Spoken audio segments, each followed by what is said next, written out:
لوگوں میں شامل کرے جو حق بات سن کے اس پر عمل کرتے ہیں۔ اور اللہ تعالیٰ آج کے دن میں جو رحمتیں برکتیں نازل ہوتی ہیں، اللہ تعالیٰ ہمیں بھی ان میں سے حصہ عطا فرمائے اور ہمیں بھی ان خیرات میں سے نوازے۔ درود و سلام ہو امام اعظم، قائد اعظم، رہبر اعظم، سید الاولین والآخرین، امام الانبیاء والمرسلین، سیدنا محمد رسول اللہ صلی اللہ علیہ وسلم پہ۔ سورۃ الحجرات ہم نے شروع کی تھی، اور جن میں بہت ساری اصلاحی، تربیتی، معاشرتی باتیں ہم پڑھ رہے تھے۔ تقریباً آدھی صورت سے زیادہ ہم نے پڑھ لی تھی، اہم نکات ہم پڑھ چکے ہیں۔ آگے 2 یا 3 آیتیں ایسی ہیں جن کو سمجھ کے پڑھنا ہمارے لیے انتہائی ضروری ہے اس صورت کے سیریز میں۔ اسی موضوع کو آگے لے چلتے ہوئے اگلی آیت ہم پڑھتے ہیں۔ اللہ فرماتے ہیں، یا ایھا الذین آمنوا اجتنبوا کثیرا من الظن ان بعض الظن اثم۔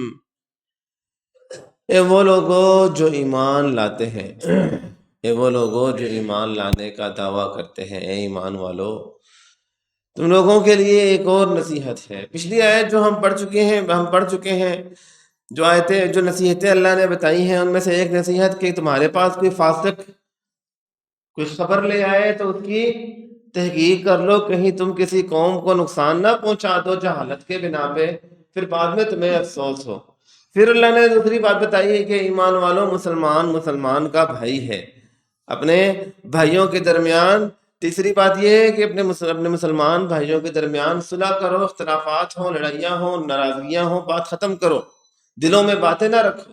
اس کے بعد ہم پڑھ چکے ہیں، ایمان والوں، کوئی قوم کسی قوم کا مذاق نہ اڑائے، ہو سکتا ہے کہ وہ ان سے بہتر ہو، اور نہ ہی عورتوں کا مذاق اڑائے، ہو سکتا ہے کہ وہ ان سے بہتر ہوں۔ اس کے بعد ہم نے پڑھا کہ کسی کے عیب کے پیچھے مت پڑ جاؤ۔ اس کے بعد ہم نے پڑھا کہ کسی کا لقب نہ لگاؤ، برے ناموں سے لوگوں کو نہ پکارو۔ ایمان لانے کے بعد یہ جو اعمال ہے یہ تمہارے اوپر جچتے نہیں ہیں۔ پھر آخری بات جو ہم نے پڑھی تھی کہ جو توبہ نہیں کرتا، گناہ سب کرتے ہیں لیکن جو گناہ کے بعد توبہ نہیں کرتا، در حقیقت یہی لوگ ظالم ہوتے ہیں۔ ظالم وہ نہیں ہے جو گناہ کرتا ہے، ظالم وہ ہے جو گناہ کے بعد توبہ نہیں کرتا۔ تو ایمان والوں، توبہ کرو، اپنی اصلاح کرو۔ اور اگلی نصیحت اللہ فرماتے ہیں، اے ایمان والو، اجتنبو، بچ جاؤ، دور ہو جاؤ، خبردار، بچ کے رہنا، کثیرن، بہت زیادہ بچ کے رہنا۔ بھلا وہ کون سی چیز ہے جس کے بارے میں اللہ فرما رہے ہیں کہ تم نے بہت زیادہ بچ کے رہنا ہے؟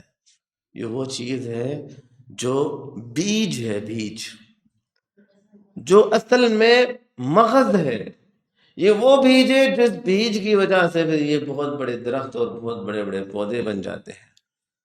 اس بیج کو پہلا آغاز سے ہی معاملے کو ختم کرو، بچ کے رہنا، بہت زیادہ۔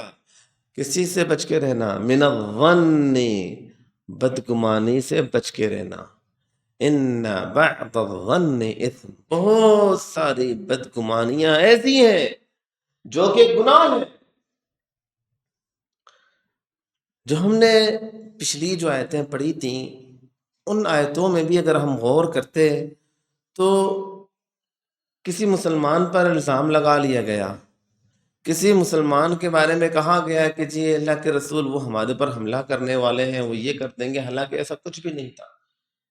مسلمانوں کے درمیان لڑائیاں، جھگڑے۔ اس کے بعد ہم نے جو پچھلی آیت میں ہم نے پڑھی، اگر آپ غور کریں تو ہر بیماری میں جو پہلا بنیادی کردار جو کام ادا کرتا ہے وہ ہے بدگمانی۔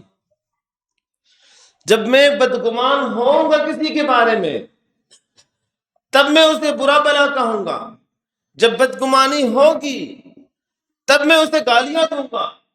جب بدگمانی ہوگی تب میں غیبت کروں گا، لوگوں کے سامنے بیٹھ کے بولوں گا کہ یہ بندہ چور ہے، یہ ڈکیت ہے، یہ بندہ جھوٹا ہے، یہ دھوکے باز ہے۔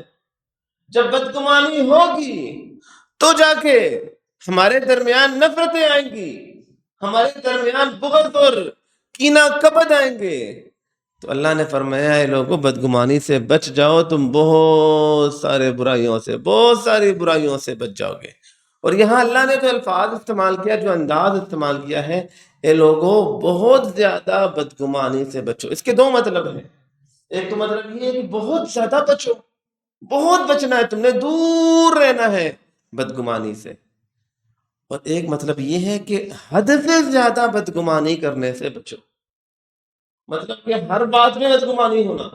کچھ لوگ ہوتے ہیں جن کی سوچ ہی نیگیٹو ہوتی ہے، کچھ اچھا بھی کرو گے نا، انہوں نے کہنا نہ یہ بندہ جو ہے نا اس کی نیت میں ابھی بھی کھوٹ ہے۔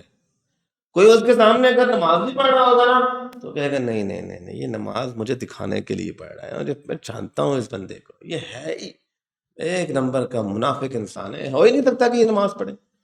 وہ انسان اگر اللہ کے راہ میں مال خرچ کرے تو یہ کہے گا نہ کوئی تو پلاننگ ہے، کچھ تو اس کے ذہن میں چل رہا۔ اس کے سامنے آپ لاکھ قسمیں کھاؤ اور لاکھ ثبوت دو کہ نہیں میں تمہارے لیے مخلص ہوں، میرے دل میں ایسا کچھ نہیں ہے، لیکن وہ بندہ کیا ہے؟ وہ بندہ ذہنی طور پہ اس کا ذہنی توازن ٹھیک نہیں ہے۔ یاد رکھیں بدگمان جو ہے نا وہ تین قسم کے ہوتے ہیں۔ ایک وہ بدگمانی ہے جسے ہم کہتے ہیں جائز بدگمانی، کہ دلائل کے بنیاد پہ ایک بندہ ہمیشہ جھوٹ بولتا آ رہا ہے، ہمیشہ اس کا جھوٹ ثابت ہوا، پھر اس نے کوئی بات ایسی کی اور ہمارے ذہن میں بدگمانی آ جاتی ہے کہ یار یہ ہمیشہ ہی جھوٹ بولتا ہے، تو اس دفعہ بھی اس نے جھوٹ بولا۔ کیوں جی آپ کیوں بدگمان ہو رہے ہیں؟ کیونکہ اس کے پیچھے ریزن ہے، اور خاص طور پر وہاں جہاں پر دلائل سارے اس طرف اشارے کرتے ہیں، سارے دلائل اس طرف اشارے کر رہے ہوں کہ ہاں اسی بندے نے یہ کام کیا ہے، اور وضاحت واضح طور پہ سب کو یہی لگ رہا ہو کہ اس شخص نے ہی یہ غلطی کی ہے، اس کا ہی یہ کام ہے، تو یہاں پہ اس کو ہم کہیں گے یہ جائز بدگمانی ہے، کہ ٹھیک ہے کیونکہ ہمیشہ سے یہ ہوتا آ رہا ہے، اور ہمیشہ سے سارے تیر اسی کی طرف جا رہے ہیں، سارے اشارے اسی شخص کی طرف جا رہے ہیں، تو گمان اسی پہ ہی جانا ہے۔ یہ جائز بدگمان ہے جہاں پہ اسباب اور ریزنز ہیں، دلائل ہیں۔ اور دوسرا وہ جو ناجائز ہے، جہاں واضح اشارے نہ ہوں، ایک چیز گم ہو گئی، میں کہہ دوں کہ فلاں بندے نے لیا ہے، بس میرا دل کہہ رہا ہے اس نے لیا ہے، یہ بدگمانی ہے۔ نیگیٹو لوگوں کے بارے میں سوچ رکھنا اسلام اس چیز کی اجازت نہیں دیتا۔ جس چیز کے دلائل نہیں ہیں، کوئی واضح تمہارے پاس پروف نہیں ہے، تم کیسے اس شخص کو بلیم کر سکتے ہو؟ کیسے تم اس شخص پہ انگلی اٹھا سکتے ہو کہ اس نے یہ کام کیا ہوگا؟ صرف ایک بات، ایک سوچ، ایک ذہن نہیں۔ اور تیسرا وہ انسان جسے میں بتا رہا تھا کہ یہ سائیکو ہے۔ یہ کون ہے؟ سائیکو۔ اس کا علاج کرنا ہے۔ ایسے لوگ جو بدگمانی کی اس بیماری کے شکار ہو چکے ہیں نا، یہ معاشرے کو اندر سے کوکرا کر دیتے ہیں، یہ تباہی کر دیتے ہیں۔ ایسے مرد جس گھر میں ہوتے ہیں وہ گھر کبھی آباد نہیں ہو سکتا۔ ایسی عورتیں جس گھر میں رہتی ہیں اس گھر کو تباہ کر کے رکھ دیتی ہیں۔ یہ بیمار عورتیں ہیں، یہ بیمار مرد ہیں جو ہمیشہ ہر بات میں کیڑے نکالتے ہیں، جن کو ہر کام برا نظر آتا ہے، جن کو ہر چیز میں نقص نظر آتا ہے۔ جو آپ 100 اچھائیاں کرو گے، آپ کی اچھائیاں انہیں نظر نہیں آئیں گی، ایک غلطی کرو گے کہیں گے دیکھا نا، مجھے معلوم تھا یہ بندہ ہے ہی اس طرح کا۔ جو ہمیشہ صرف نیگیٹو سوچتے رہتے ہیں، اسلام اس چیز کی اجازت نہیں دیتا، بلکہ اللہ کے رسول صلی اللہ علیہ وسلم فرماتے ہیں ایاکم لوگو، خبردار بچ کے رہنا، والظن بدگمانی سے بچ کے رہو، فإن الظن اکذب الحدیث، کیونکہ وہ بدگمانی جو بے بنیاد ہو، جس پر کوئی پختہ دلیل نہ ہو، یہ سب سے جھوٹی بات ہے۔ آپ صلی اللہ علیہ وسلم نے صرف ایک گمان رکھنے کو جھوٹ قرار دے دیا۔ کیوں؟ کیونکہ جب تم بدگمانی شروع کرو گے، پھر تم غیبتیں کرو گے، پھر تم چغلیاں کرو گے، پھر تم جاسوسیاں کرو گے، پھر تم الزام لگاؤ گے، پھر یہ پہلا قدم ہے، اور اس کا انجام ہمیشہ برا ہوتا ہے۔ اور اسی آیت کے جو اگلے اللہ تعالیٰ نے بتایا ہے کہ غیبت نہ کرو، جاسوسی نہ کرو، یہ ساری چیزیں در حقیقت ان سب کا وجہ یہ بدگمانی ہے۔ کتنے ایسے گھر تباہ ہو گئے، میاں بیوی کے درمیان طلاق تک معاملہ پہنچ گیا، بچے یتیم ہو گئے، بچے باپ کا سہارا بچوں کے سر سے اٹھ گیا، کتنے ایسے بچے ہیں جو ماں سے دور ہو گئے۔ صرف بدگمانیوں کی وجہ سے. بہت سارے ایسے لوگ ہیں جو ایسے مرد ہیں جنہوں نے ہمیشہ صرف شک کی نظر سے اپنی بیوی کو دیکھنا ہے. ہر بات میں ان کو صرف ان کی بیویاں جو ہے نا وہ ایک مجرم نظر آتی ہیں کہ نہیں اس نے یہ غلطی، یہ اس کی نہیں، یہ ہے ہی اس طرح کی. بیوی کوئی اچھا کام بھی کرے تو وہ نقص نکالنے میں ماشاءاللہ ماہر ہوتے ہیں کہ نہ یہ ہے، یہ میں اچھی طرح تمہیں جانتا ہوں، میں واقف ہوں تم سے. اور اس کی اچھائی کو اس طریقے سے آگے سے وہ پیش کرتے ہیں کہ آگے سے وہ خاتون کہتی ہے کہ میں آج کے بعد کبھی اچھائی کروں گی ہی نہیں. اور میرے بھائیوں کتنی ہی ایسی عورتیں ہیں، اللہ ہماری عورتوں کی اصلاح فرمائے، جنہوں نے اپنے گھر تباہ کر دیے صرف اپنے شوہروں پہ شک کر کے، صرف شک کی وجہ سے کہ نہیں میرے شوہر نے فلاں سے عورت سے رابطہ کیا تو اس کا مطلب یہ ہے کہ میرا شوہر کوئی چکر چل رہا ہے، میرے شوہر آج گھر لیٹ آئے ہیں تو کوئی کام خراب ہوا ہے، میرے شوہر نے آج، اور یہ شک کر کے نا انہوں نے اپنی زندگیاں خراب کر دی. یاد رکھے شک کرنے والا نا سب سے پہلے خود کو نقصان پہنچاتا ہے اور کسی کو نقصان نہیں پہنچاتا. سب سے پہلے وہ خود کو تباہ کر رہا ہوتا ہے اور ساتھ ساتھ اپنے گھر کو، اپنے معاشرے کو تباہ کر رہا ہوتا ہے. ہاں جہاں پہ ریزنز ہوں، جہاں وجوہات ہوں، وہاں ان پہ بات ہو، ان کو حل کرنے کی کوشش کریں، لیکن بے مقصد بے جا ہر جگہ غلط اینگل سے دیکھنا اور غلط ہم نے اینک ہی وہ پہنی ہوئی ہے جو کالی اینک ہے اور ہمیں ہر چیز سیاہ نظر آتی ہے تو ہم کہتے ہیں کہ جی چیزیں کیوں سیاہ ہیں؟ ہماری سوچ غلط ہے، ہمارے سوچنے کا طریقہ غلط ہے. اللہ فرماتے ہیں اجتنبوا کثیرا من الظن، بہت زیادہ بدگمانی کرنے سے بچو. اچھا ہم بچپن سے یہ سنتے ہوئے آ رہے ہیں کہ صرف سوچنے سے انسان گنہگار نہیں ہوتا جب تک انسان کرتا نہیں ہے. ایسے ہی ہے نا، دیکھیں اللہ کیا فرماتا ہے. اللہ فرماتے ہیں اجتنبوا کثیرا من الظن ان بعض الظن اثم. کبھی کبھی صرف سوچنے سے بھی نا، جب انسان اپنے بھائی کے بارے میں، اپنی بہن کے بارے میں، اپنے ساتھی کے بارے میں جب بدگمانی رکھتا ہے نا تو صرف سوچنے سے ہی انسان اللہ کے ہاں گنہگار ہو جاتا ہے. ان بعض الظن اثم، کیونکہ یہ عمل ہے اتنا منحوس کہ سوچ سے ہی کام شروع ہوتا ہے اور سوچ کے بعد اس کے انجام ضرور اس طرح کے بھیانک ہوتے ہیں جو فساد اور تباہی کے سبب بنا دیتے ہیں. اسی لیے اللہ نے کہا اجتنبوا کثیرا. ہمارے سلف الصالحین سیدنا عمر رضی اللہ عنہ کہا کرتے تھے کہ اپنے بھائی کے لیے خود ہی کوئی بہانہ تلاش کر لیا کرو، اپنے بھائی کے لیے خود ہی کوئی نہ کوئی بہانہ تلاش کر لیا کرو. اگر بہانہ نہ ملے تو کہہ دو کہ ہو سکتا ہے کہ کوئی اور وجہ اس کے پاس ہو. اللہ اکبر. ہمارے سلف الصالحین کہا کرتے تھے التمس لاخیک 70 عذرا، اپنے بھائی کے لیے 70 بہانے ڈھونڈو. ایک بھائی نے وعدہ کیا مجھ سے کہ میں آپ سے 2 بجے ملوں گا، فلاں جگہ میں ہماری ملاقات ہوتی ہے. ہوا کچھ یوں کہ 2 بج گئے، میں انتظار کر رہا ہوں، انتظار کرتے کرتے 2:30 بج گئے، 3 بج گئے. ظاہر سی بات ہے ہمیں انتظار کرتے ہوئے تکلیف ہو رہی ہے تو معاشر من حیث القوم ہماری عادت ہے، ہم نے کہنا ہے یہ بندہ تو ہے ہی جھوٹا. میں پہلے بھی کہہ رہا تھا نا کہ یہ بندہ نہیں آئے گا، دیکھو چکما دے گیا، دیکھو ڈرامہ کر گیا. ہر بار اس پہ یہ ڈرامے ہوتے. ہم نے فوراً نیگیٹو سوچنا ہے کہ یہ ہوتے ہی ایسے، ان کی عادت ہے، یہ ہے ہی جھوٹا، یہ فراڈی بندہ ہے. اس کو پتا تھا کہ میں نے آج کھانا کھلانا ہے اس لیے دیکھو بھاگ گیا، آیا ہی نہیں سامنے. اور سیدھا ہمارا فوراً ہمارے تیر اس کی طرف متوجہ ہو جاتے ہیں اور ہم اس بندے کو زخمی کر دیتے ہیں اور ہم اللہ کے ہاں گنہگار ہو جاتے ہیں. صرف گمان رکھنا گناہ ہے. جب گمان کے بعد جب ہم اس گمان پہ ہم بولتے ہیں اور ہماری بات غلط ہوتی ہے تو یہ الزام ہو جاتا ہے اور یہ وہ جرم ہے کہ اللہ فرماتے ہیں ان الذين جاءوا بالافك عصبة منكم لا تحسبوه شرا لكم.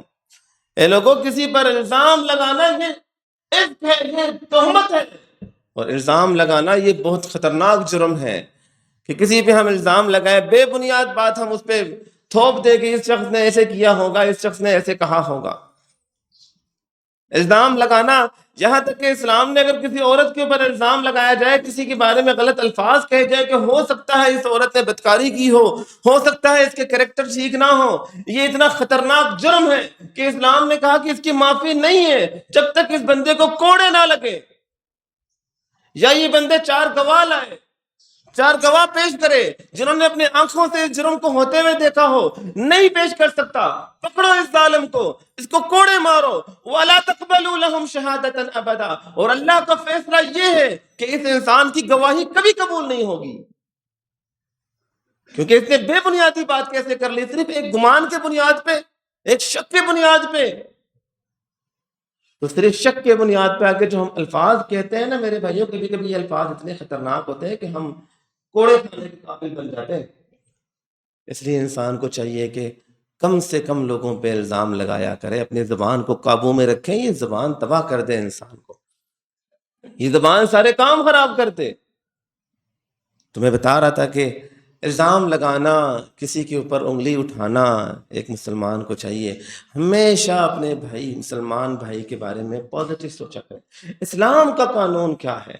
اسلام کا قانون یہ ہے کہ جو مسلمان ہے جس کے بارے میں اس برائی میں مرتکب ہونے کا کوئی واضح دلیل نہ ہونا، وہ مسلمان ہمارے لیے کیا ہے؟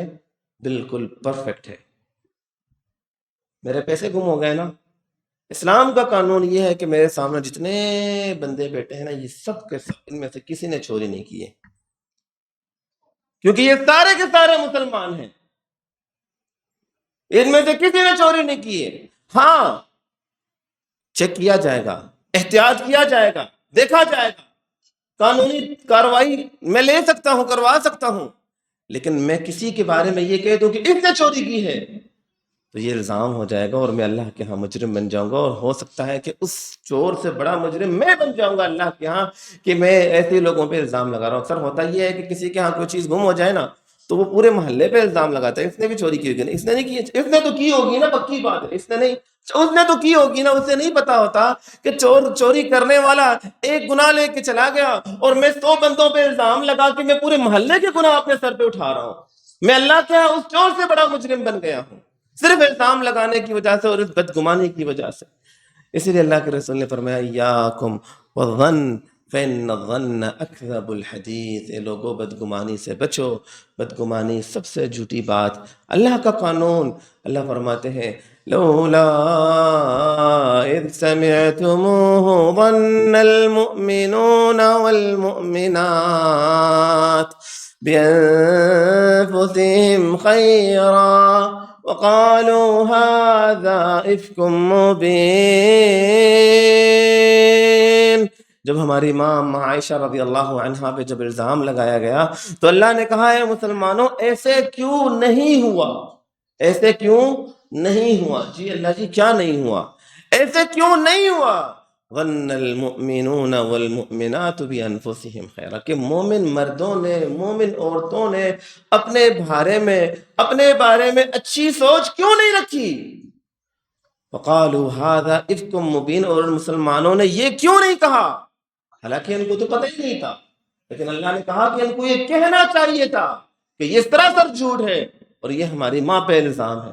اسلام کا تقاضا یہ ہے کہ جب تک ثبوت نہ ملے تب تک ہر بندہ کلیئر ہے، ہر بندہ سچا ہے، ہر بندہ امانت دار ہے، ہر بندہ ہر برائی سے پاک ہے۔ جب تک ثبوت واضح نہ ہو جائے، جب تک اس پر معاملہ واضح نہ ہو جائے، ہر بندہ بری الذمہ ہے۔ اللہ نے کہا مسلمانوں تم نے یہ کیوں نہیں سوچا اپنے مسلمان کے بارے میں، اور تم نے یہ کیوں نہیں کہہ دیا کہ یہ جھوٹ ہے؟ اسلام کہتا ہے جب تک حق واضح نہ ہونا ہم ہر مسلمان کی دفاع کریں گے کہ نہیں یہ چور نہیں ہے، نہیں یہ بھی چور نہیں ہے، نہیں یہ بھی چور نہیں ہے۔ کیوں نہیں یہ چور؟ کیونکہ ثابت ہی نہیں ہوا ہے۔ جب تک ثابت نہیں ہے سب کے سب منصف ہیں اور سب کے سب سچے ہیں۔ جب جھوٹ ثابت ہو جائے تو جس پر ثابت ہو صرف اسی کو جھوٹا قرار دیا جائے گا، باقی سب کو بری۔ اللہ تعالیٰ سے دعا ہے اللہ تعالیٰ ہمیں اس نصیحت کو سمجھنے کی توفیق عطا فرمائے، اپنی سوچ کو بدلنے کی توفیق عطا فرمائے، اپنے زبان اور اپنے الفاظوں کو صحیح چننے کی، صحیح انتخاب کرنے کی توفیق عطا فرمائے۔ اللہ تعالیٰ ہم نے جو کہا ہے، جو سنا ہے، اللہ تعالیٰ ان باتوں پر عمل کرنے کی توفیق عطا فرمائے۔ اقول قولی ھذا استغفر اللہ لی ولکم ولسائر المسلمین فاستغفروہ انہ هو الغفور الرحیم۔